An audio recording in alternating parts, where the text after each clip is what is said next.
nobody's a match for the United States, but they're not a match for the United States. It's small potatoes. That's why I'm so disappointed in NATO, because this was a test for NATO. This was a test. You can help us. You don't have to, but if you don't have, if you don't do that, we're going to remember. Just remember this in a number of months from now. Remember my statements. They have an expression, a great expression. Never forget. Never forget. You've been really honest about how disappointed you are in Sir Keir Starmer, particularly in relation to Iran. So I'm curious about your phone calls with him, how easy they might be. And also, were you surprised by... Are we talking about Starmer? Yes. No. And are you surprised by how weak... I think he's a lovely man. I do. I think he's a lovely man. But I think he did something that was shocking. He didn't want to help us.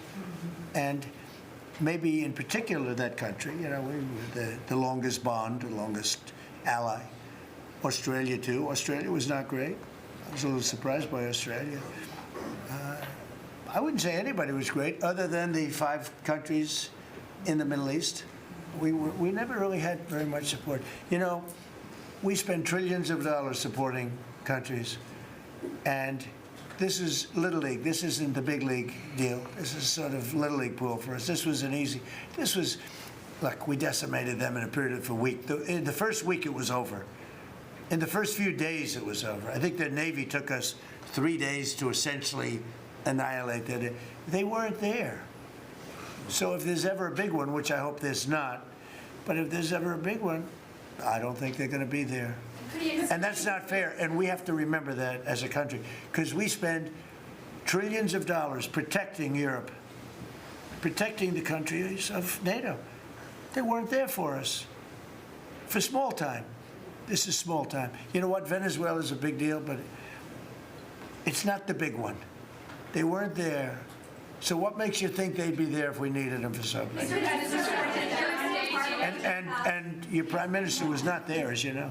He was there after we won. He said, we'd like to send some ships. I said, we already won. We don't need them anymore. But can you explain why he was reluctant to help? Why he what? Why he was reluctant to help with Iran? He didn't have to. I didn't ask him. I just said, just tell me, no. I mean, we're always going to be there, or at least we were. I don't know about anymore, to be honest with you. I would have to be honest. We were always there when they needed help. We always would have been there when they needed help. I mean, think of it. We're there to protect Europe from Russia. In theory, it doesn't affect us. We have an ocean, big, fat, beautiful ocean. This is NATO. And I've always said NATO's a paper tiger. And I always said we help NATO, but they'll never help us. And if the big one ever happened, and I don't think it will, but if the big one ever happened, I guarantee you they wouldn't be there. And we learned from that. And remember what I said, because they made a big mistake. They were not there. The Chancellor of Germany, these are all friends of mine, Friedrich, the Chancellor of Germany, he said, this is not our war. We have nothing to do. Well, Ukraine's not our war. Why did Trump was very mad at that time that he called NATO's country to come and help him during that pandemic of Iran versus US war, while at some points, whenever these people need his help, he only see like the white people are the only people that's supposed to be treated well, supposed to be facilitated with their healthcare, their education, while these black people that normally fight for the country, they are being taken like slaves. They are being taken like they doesn't have to be in good houses. They doesn't have to have that good life. They doesn't have to be treated like human beings. Why?